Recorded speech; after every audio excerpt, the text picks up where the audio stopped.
Yo, what's up you guys? Jumpa lagi di RC Matra bersama saya Rian. Banyak sekali yang bertanya mengenai bagaimana cara hitung material dalam proses pembangunan suatu rumah. Nah, sebetulnya tahapan ini adalah tahapan yang agak susah karena dalam lingkup kontraktor ini yang dinamakan adalah tahapan RAP atau Rencana Anggaran Pelaksanaan. Menghitungnya pun susah dan akurasinya pun juga tidak bisa 100%. Jadi guna dan fungsi dari RAP ini hanya adalah sebagai pemantauan saja supaya kita tidak over budget. Nah, seperti apa cara hitungnya? Mari kita simak video berikut ini. Sebelum melanjut ke videonya, desain ini bisa Anda dapatkan dengan harga yang sangat terjangkau, lengkap dengan gambar kerja dan RAP-nya. Langsung saja save nomor WhatsApp kami dan pilih desain favorit Anda di katalog WhatsApp kami. Info lebih lanjut bisa Anda baca di kolom deskripsi ya.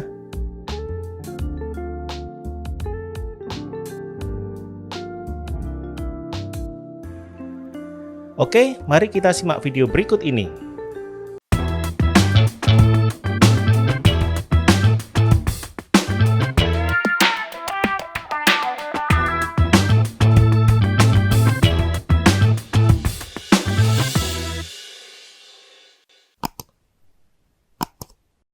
Sebelum kita masuk ke penghitungan, ada beberapa hal yang akan kita kunci di awal, di mana kita akan menghitung beberapa poin-poin penting yang akan kita bawa sampai ke bagian belakang nanti.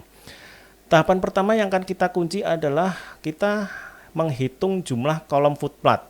Kita bisa melihat dari denah ini, berapakah jumlah kolom footplat yang kita miliki. Nah, untuk bangunan ini kita memiliki 11 kolom footplat. Nah, itu yang perlu kita kunci di poin nomor 1. Yang poin nomor 2 itu adalah kita menghitung luas bangunan. Nah, data di sini adalah luas bangunan di lantai 1 itu 70 meter persegi, luasan bangunan untuk di lantai 2 itu 75 meter persegi. Nah, itu yang perlu kita kunci. Kita sudah mendapatkan data yang kedua. Kemudian kita masuk ke data yang ketiga, itu adalah panjang dinding. Nah, kita bisa menghitung dari denah ini panjang dinding khususnya yang berada di lantai 1. Untuk kali ini panjang dinding saya punya data itu 50 meter. Kaitannya apa? Nanti kita akan bahas di bagian belakang.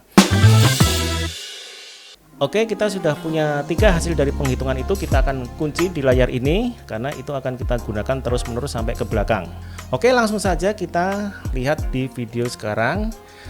Kita simulasikan bahwa seperti biasa tahapan ini adalah tahapan persiapan untuk lahan yang masih kosong, yaitu kita mulai dengan pembersihan lahan. Nah, setelah pembersihan lahan ini sudah selesai, kemudian seperti biasa kita dirikan untuk bak kerja atau untuk gudang. Setelah mendirikan gudang selesai, kita kemudian berlanjut ke tahapan witset atau pemasangan boplang setelah itu. Setelah witset selesai, kemudian kita lanjutkan kepada proses tahapan gali pondasi. Nah, kita akan percepat tahapan ini. Langsung kita masuk ke tahapan yang lebih mendetail, yaitu mengenai penghitungan bahan material besi beton untuk kebutuhan footplatnya. Yang kita hitung sekarang ini adalah khusus untuk footplat yang kolom-kolom besar saja. Untuk sementara kita akan mengabaikan kebutuhan untuk kolom-kolom praktisnya. Kita lihat di situ ada 11 kolom sudah kita hitung tadi di awal. Kemudian kita masuk ke simulasi pertama, yaitu menghitung material besi beton untuk footplatnya. Jadi sekali lagi ini baru tahapan untuk kaki kolom saja, belum sampai ke tiang kolomnya. Nah, di kaki kolom ini simulasi di sini apabila kita mempunyai panjang 1 meter, yang kita butuhkan adalah ada 6 besi beton dengan ditata vertikal dan horizontal. Nah, pada tahapan ini kita berarti membutuhkan 12 batang dikali 1 meter. Jadi sampai tahap ini kita membutuhkan besi beton utuh 12 meter 1 batang. Ada juga yang sampai tahap ini kemudian langsung dipasang tiang kolomnya, tapi ada juga yang menggunakan metode dengan menangkup dari sisi atasnya. Nah, kalau kita lihat simulasi ini, berarti kita membutuhkan 2 kali lipat dari hitungan awal tadi, yaitu 2 besi beton utuh. Oke, lanjut berikutnya. Kemudian kita akan menghitung untuk tiang kolomnya. Apabila satu tiang kolom itu membutuhkan 6 isian, kita asumsikan kedalaman pondasi itu 2 meter dan tinggi dinding itu 4 meter, dan kemudian kita membutuhkan 1 meter untuk persiapan sambungan ke lantai 2. Jadi total yang kita butuhkan adalah 7 meter.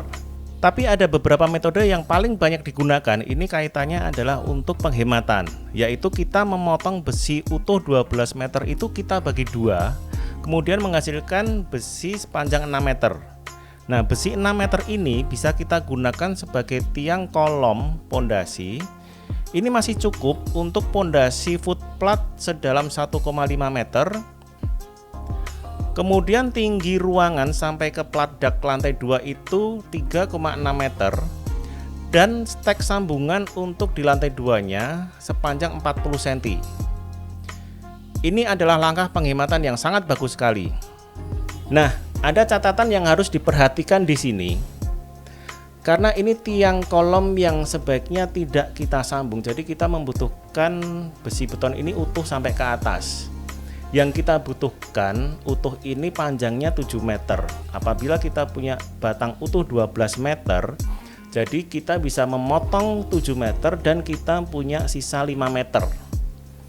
Nah, kemudian ini perlu kita ingat selanjutnya adalah apabila satu tiang kolom itu membutuhkan 6 dan kita punya 11 kolom, berarti yang kita butuhkan total adalah 66 batang utuh. Dari batang utuh 12 meter itu kemudian kita potong 7 meter dan kemudian menyisakan 5 meter. Nah, kita setelah ini akan mempunyai sisa 5 meter sebanyak 66 batang.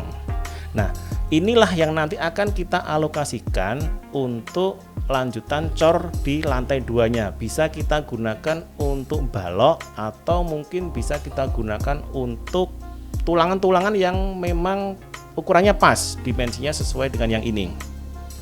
Oke, lanjut. Kemudian ada tahapan untuk pemasangan begelnya. Untuk mempercepat dan mempermudah, kali ini kita tidak membahas begelnya. Nah, ini simulasi pemasangan begelnya. Tapi sebentar, ada kesalahan dari simulasi pemasangan bagel ini. Nah, bagi Anda yang tahu silakan tuliskan di kolom komentar dan saya akan pin jawaban Anda yang benar. Apa kesalahan dari pemasangan bagel ini? Kemudian setelah itu selesai dilanjutkan dengan cor. Kita skip dahulu untuk pekerjaan penghitungan material untuk cor. Saya mengelompokkan menjadi 3 kategori mengenai pembelanjaan material ini. Ada beberapa material yang memang tidak bisa kita hitung. Salah satunya yaitu pasir, semen, dan split. Kemudian kategori kedua adalah material yang bisa kita hitung tapi masih tidak akan bisa akurat. Misalnya mengenai keramik, kemudian plafon dan juga batu kali. Nah, yang terakhir adalah material yang bisa kita hitung secara fix. Itu biasanya unit. Jumlahnya ada 1, 2, 3, 4 dan seterusnya. Itu misalnya lampu, kemudian handle pintu, kemudian engsel, lalu sanitary, keran, dan lain-lain sebagainya. Nah, untuk semen, pasir, dan batu split itu saya mengkategorikan untuk material-material pendukung yang tidak bisa saya hitung akurasi jumlahnya.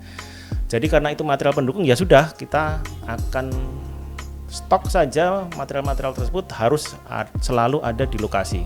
Oke, next berikutnya kita sampai untuk tahap penghitungan material batu pondasi. Sebetulnya caranya sangat mudah karena kita hanya menghitung luasan dari penampang trapesium. Kita ukur penampang dari trapesium tersebut dan kemudian kita kali panjangnya.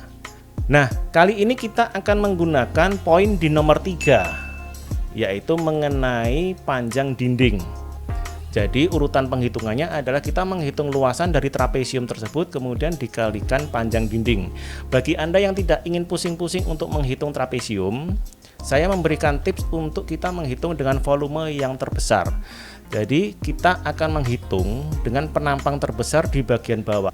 Apabila penampang di bagian bawah ini ukuran lebarnya 60 cm, kemudian kita kalikan dengan tingginya yang 80 cm. Nah, itu ketemu volumenya, dimensinya, kemudian kita kalikan dengan panjang dinding. Untuk kali ini panjang dinding saya punya data itu 50 meter. Nah, tahapan penghitungan ini sudah saya tampilkan di layar, yaitu 0,6 kali 0,8 kali panjang 50 meter lari. Ketemu hasil 24 meter kubik. Nah, perlu kita ingat kembali sedikit ke belakang, karena yang kita hitung ini volumenya kan volume yang over.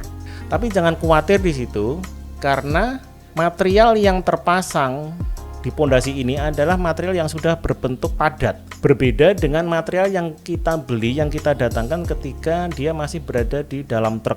Material-material batu tersebut ketika masih berada di dalam truk, itu terdapat rongga-rongga yang besar. Jadi secara kubikasinya, apa yang kita datangkan dan kita pasangkan akan terjadi penyusutan. Sebagai informasi tambahan, satu truk batu itu kapasitasnya kurang lebih sekitar 7 meter kubik. Jadi jika bangunan tersebut membutuhkan 24 meter kubik, jadi kita harus mendatangkan sekitar 4 truk, kurang lebihnya sekitar itu. Oke, lanjut next berikutnya. Setelah tahapan pemasangan pondasi, kita akan melanjutkan ke tahapan pemasangan slope. Nah, biasanya slope ini pun juga ukurannya kurang lebih sama dengan panjang dari batu pondasi. Oke, kita akan masuk langsung ke cara penghitungan tulangan untuk slope-nya.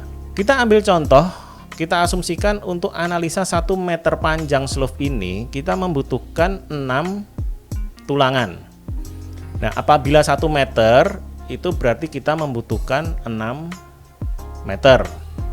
Lalu setelah itu kita akan mengambil untuk data yang nomor 3, yaitu panjang dinding. Asumsi kita panjang dinding di sini adalah 50 meter lari. Jadi apabila 1 meter slope itu membutuhkan 6 meter lari besi beton, maka yang dibutuhkan untuk 50 meter slope ini adalah 50 dikali 6 meter.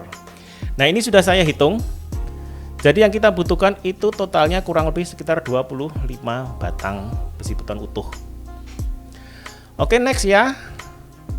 Setelah tahapan ini, kemudian kita akan melanjutkan untuk pemasangan batu bata. Ini tentunya untuk batu bata dinding yang membentuk ruangan tersebut. Nah, sebelum kita mulai, saya akan refresh lagi. Kita akan menggunakan data di nomor 3. Karena kita asumsikan bahwa di atas slope itu berdiri dinding. Nah, sebelum pemasangan batu bata tersebut, tentunya kita harus persiapkan juga untuk pemasangan kolom-kolom praktisnya. Oke, kita sudah masuk ke simulasi pemasangan batu batanya. Nah, bagaimana cara hitungnya? Saya akan tunjukkan sedikit analisa, dan analisa ini sudah banyak sekali diakui dan sepakati bersama bahwa dalam 1 meter dinding itu membutuhkan kurang lebih sekitar 70 buah batu bata. Oke, kemudian kita akan melanjutkan untuk menghitung totalnya. Apabila panjang pasangan batu bata kita adalah 50 meter lari dikali tingginya 3,5 meter, itu menghasilkan angka 175 meter persegi. Jadi total batu bata yang kita butuhkan untuk luasan dinding 175 meter persegi dikali 70 buah batu bata, itu hasilnya adalah 12.500 biji batu bata. Apabila terjadi sisa, kita bisa alokasikan untuk di lantai 2 atau untuk pekerjaan pagar di depan nantinya. Next berikutnya adalah persiapan untuk pengecoran peladak lantai 2. Nah, ini salah satu yang krusial juga. Ada 2 tahapan di sini, yaitu untuk menghitung luasan begesting. Jadi apa yang kita butuhkan untuk begesting tentunya adalah triplek. Biasanya kita menggunakan triplek 12 mili. Berapa yang kita butuhkan? Kita akan mengambil data di nomor 2, karena di situ kita sudah mendapati luas bangunan lantai 2 itu 75 meter persegi. Apabila ukuran triplek efisien kita adalah 2,44 kali 1,22, itu menghasilkan total yang kita butuhkan adalah 25 lembar triplek. Tapi ingat, ini adalah hitungan efisien, yaitu apabila semua triplek itu terpakai tanpa ada sisa. Tapi tentunya ini pasti ada potongan-potongan, ada sisa-sisanya. Jadi kemungkinan kalau saya akan menambahkan sekitar 20%.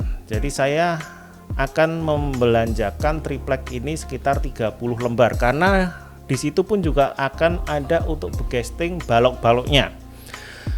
Oke, lanjut. Setelah pembelanjaan triplek begesting, kita akan menghitung, menganalisa untuk menghitung kebutuhan material dari tulangan plat lantainya. Kita akan menganalisa untuk ukuran luasan 1 meter persegi dari plat lantai ini. Oke, kita asumsikan apabila dalam 1 meter persegi ini jarak tulangan kita adalah 8 sampai 10 cm. Anggaplah untuk mempermudah hitungan kita akan ambil 10 cm. Mohon maaf ada koreksi sedikit. Jadi jarak tulangan rata-rata adalah di 12 sampai ke 15 cm. Tapi untuk memudahkan metode perhitungan ini, kita akan lanjutkan untuk menghitung dengan jarak 10 cm. Jadi untuk tulangan yang kita butuhkan dalam 1 meter itu, secara melintang kita membutuhkan 10 batang, dan secara lawan silangannya itu juga membutuhkan 10. Jadi dalam 1 meter ini kita membutuhkan 20 batang besi dengan panjang 1 meter. Berarti total panjangnya adalah 20 meter. Sedangkan untuk tulangan plat lantai ini kita mendobel di atas dan bawahnya. Jadi total analisa untuk 1 meter persegi ini kita membutuhkan 40 meter lari.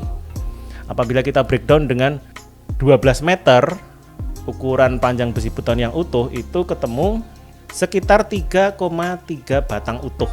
Nah, asumsinya adalah kita punya data yang tadi akan kita ambil lagi, yaitu dengan luasan 75 meter persegi. Jadi 75 meter persegi kita kalikan dengan 40 meter. Itu akan menghasilkan 3000 meter lari. Kita membutuhkan 3000 meter lari yang kemudian kita bagi dengan batang utuh yang panjangnya adalah 12 meter. Jadi ini menghasilkan 250 batang utuh. Tapi ada beberapa catatan yang harus Anda cermati, yaitu ada beberapa pengurangan. Kalau disimulasi di sini kita bisa mengurangi untuk bagian tangga dan bagian taman. Nah, silakan kita bisa menghitung ukuran dari pengurangan tersebut. Lalu saya akan sedikit tambahkan untuk cara menghitung cordak. Dengan luasan plat lantai yang 75 meter persegi tadi yang kemudian dikurangi dengan beberapa bukaan, kita kalikan dengan ketinggian ketebalan cor yaitu 12 cm, itu menghasilkan angka 9 meter kubik. Nah, ini menjadi pertimbangan Anda, apakah Anda akan mengecor manual atau menggunakan beton mix. Untuk bagi Anda yang merencanakan untuk menggunakan beton mix, itu rata-rata kapasitasnya sekitar dari 4, 5 sampai 6 meter kubik.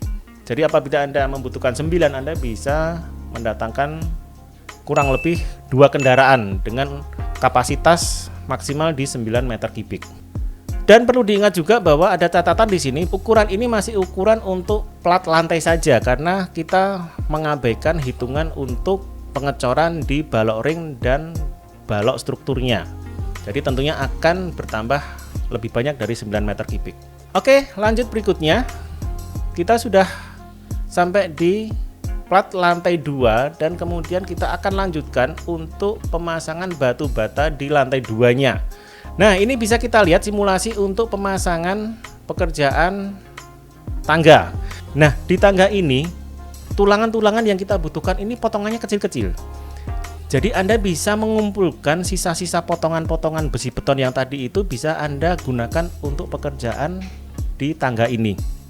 Oke, lanjut berikutnya. Ini adalah untuk tahapan pemasangan pekerjaan kolom untuk di lantai 2. Dengan metode hitung yang hampir sama tapi lebih mudah, karena di sini tidak ada area kolom yang terpendam di bawah tanah. Jadi di sini langsung kelihatan tingginya 4 meter dikali 6 batang dikali 11 tiang kolom. Ketemu hasilnya kemudian. Nah, ternyata kita juga masih punya untuk tahapan pengecoran pladak di lantai 3. Tapi catatan yang berbeda di sini adalah biasanya untuk yang di pladak ini tulangannya tidak sebesar dan tidak serapat yang di plat lantai 1 karena ada perbedaan beban. Di beban plat dak ini tidak sebegitu berat apabila dibandingkan dengan plat lantai yang di lantai 2. Lanjut berikutnya kepada pemasangan batu bata di atasnya. Nah, tahapan-tahapan ini sama prinsipnya dengan apa yang sudah kita bicarakan di sebelumnya. Next berikutnya adalah tahapan untuk atapnya. Nah, untuk atap ini kami menyarankan untuk daripada Anda pusing-pusing, sebaiknya Anda subkan saja pekerjaan ini ke orang lain. Karena agak rumit juga ketika kita harus menghitung struktur Cremona seperti ini ya. Next berikutnya ini bisa kita hitung, yaitu mengenai rencana pembelian genteng. Nah, luasan yang kita dapat di sini itu adalah 46 meter persegi. Perlu diingat, jangan hanya menghitung penampang saja secara 2 dimensi dari atas, tapi karena atap ini pun juga mempunyai kemiringan, jadi Anda harus juga mempertimbangkan untuk kemiringannya. Nah, hitungan kami menunjukkan ada 46 meter persegi. Nah, apabila luasan 46 meter persegi kita kalikan dengan 9 buah genteng untuk di tiap meternya, akan menghasilkan angka 414 buah genteng. Kita asumsikan misalnya per buah genteng itu harganya 9.000, itu totalnya sekitar 3.726.000. Sedikit catatan untuk pembelanjaan genteng ini. Genteng ini menurut saya adalah material yang sudah bisa mulai kita kunci jumlahnya. Jumlahnya bisa kita hitung secara fix, tapi kita harus mempertimbangkan juga siap-siap untuk resiko bahwa genteng itu pecah. Jadi silahkan dicadangkan meskipun juga tidak terlalu banyak. Apabila Anda membeli terlalu banyak pun juga kemudian jadi sisa, tidak bisa Anda pasang di lain tempat. Next berikutnya untuk pekerjaan plester dan acian. Nah, simpel saja untuk pekerjaan plester dan acian ini secara volume itu biasanya adalah 2 kali dari luasan pemasangan batu bata. Nah, sedikit refresh ke belakang tadi, luasan batu bata kita adalah 175 meter persegi. Jadi total untuk plester dan acian ini berarti sekitar 350-an meter persegi untuk di satu lantai. Tapi kembali lagi, material apa yang kita gunakan di sini adalah semen dan pasir. Agak kesulitan juga bagi kita untuk menghitung secara fix kebutuhan material semen dan pasir di sini. Jadi ya berikan saja material-material tersebut kepada tukang, belanjakan, tapi tetap di dalam pengawasan dan pemantauan Anda. Next berikutnya, setelah itu kemudian kita masuk ke tahapan finishing. Kita sedikit akan membahas mengenai pekerjaan plafon. Plafon ini pun juga sering saya sampaikan harganya yang sangat murah, sehingga ini pun juga bisa Anda subkan ke subkontraktor plafon. Luasannya Anda bisa melihat, jadi kita akan mengambil dari informasi tadi yang di luasan bangunan, yaitu di poin nomor 2. Itu luasan ini adalah sekitar di 70 sampai 75 meter persegi. Tapi karena ini terkurangi oleh dinding dan kolom, jadi nanti subkon plafon akan memberikan penawaran kepada Anda itu di bawah dari angka ini. Lanjut berikutnya, setelah pekerjaan plafon selesai, kita akan sedikit membahas mengenai pekerjaan lantai. Luasannya juga kita tinggal mengambil dari poin item di nomor 2. Lantai 1 ada 70 meter, lantai 2 ada 75 meter, dan itu pun juga dikurangi dengan beberapa bukaan di void dan juga di dinding. Seringkali cari bahan keramik yang bagus, yang sesuai selera, apakah yang polos, motif, dan ukuran-ukurannya pun juga berbeda-beda. Dan juga carilah keramik-keramik yang diskon. Cuman hati-hati untuk membeli keramik yang diskon karena biasanya itu dead stock ya. Jadi kalau sampai keramik Anda itu habis dan kurang, ketika Anda akan menambah lagi itu Anda sudah kehabisan keramik itu. Jadi hati-hati ketika membeli keramik yang diskon. Oke, berikutnya plafon dan keramik sudah. Nah, kusen aluminium masuk. Ini jelas yang mengerjakan harus subkontraktor karena di sini membutuhkan material yang spesifik, peralatan yang spesifik, dan tukang spesifik. Jadi saya sangat menyarankan untuk pekerjaan kusen aluminium ini disubkan ke subkontraktor. Oke, secara fisik bangunan ini sudah selesai. Nah, tahapan berikutnya adalah Anda tinggal mengisi taman, kemudian memasang lampu, kemudian juga memasang sanitary, lalu juga detailing-detailing seperti railing tangga, kemudian sun shading, itu bisa Anda mulai finishing bangunan Anda dan kemudian hasilnya bisa kita nikmati bersama. Tampilannya akan seperti ini.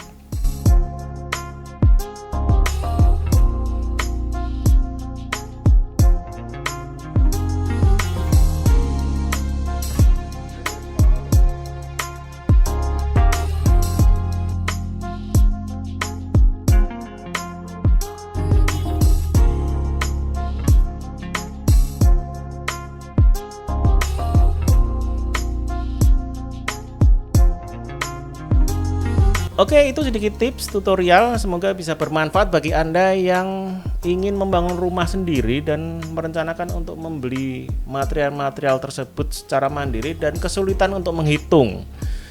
Semoga informasi tadi bermanfaat bagi Anda, semoga sukses dan lancar pembangunannya. Sampai jumpa di video berikutnya.